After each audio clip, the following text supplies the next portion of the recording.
Dr. Mary Schulze Michener, and we're going to talk a little bit about personal leadership. Personal leadership is more than a career plan with a to-do list and a set of goals. It's about discovering what's authentically you and preparing yourself for change. As you begin to process your personal leadership journey, you may need to make some paradigm shifts. A paradigm is a model, a theory, an assumption, or a frame of reference, and a paradigm shift is moving to that new model, theory, assumption, or frame of reference. So let me explain. Stephen Covey, in his book, 7 Habits of Highly Effective People, puts it this way. Until germ theory, there was a high percentage of women and children who would die during childbirth. And during war, there were a lot of men who were dying from like small wounds and diseases rather than major traumas on the front lines. But as soon as germ theory came into play and was developed, there was a whole new paradigm, a whole new way of understanding disease and what was happening in the body that helped save lives. So the same may be true in our personal lives.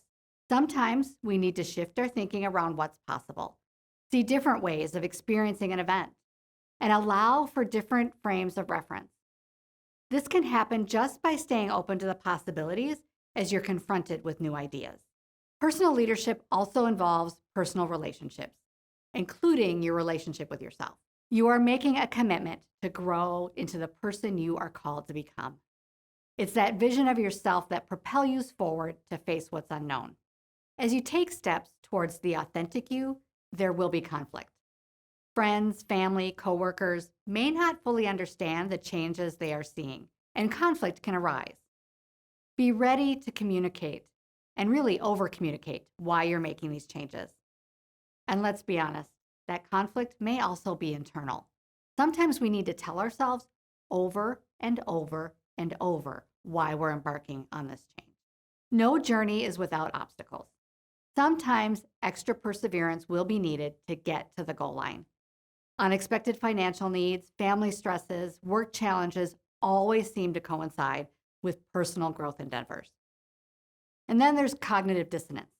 And this is that state of having an inconsistent thought, belief, or attitude, especially as relating to behavioral decisions and attitude change. An example would be me eating a donut, that's my behavior, knowing that it's probably going to cause weight gain. So my brain knows, but my behavior doesn't coincide. That's cognitive dissonance. Places we can run into cognitive dissonance in our journey of personal leadership is I want it right now. And we know that it takes time. And so balancing those become an issue. Blaming others, knowing that we have to take responsibility for ourselves. Choosing personal stagnation, that not wanting to move forward, knowing we can't move forward if we stay in one place. Personal leadership requires a growth mindset.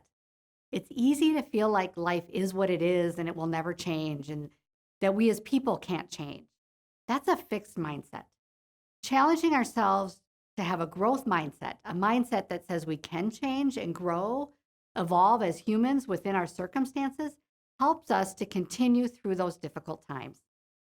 It can be as simple as repeating to ourselves that we can do it. I know it sounds trivial, but it actually changes your mind. It changes your brain. So embarking on a personal leadership journey, a journey to authenticity, requires taking the time to prepare for what we might face. We need to recognize that it won't be easy and that we can take it one step at a time. And we can find joy in the journey.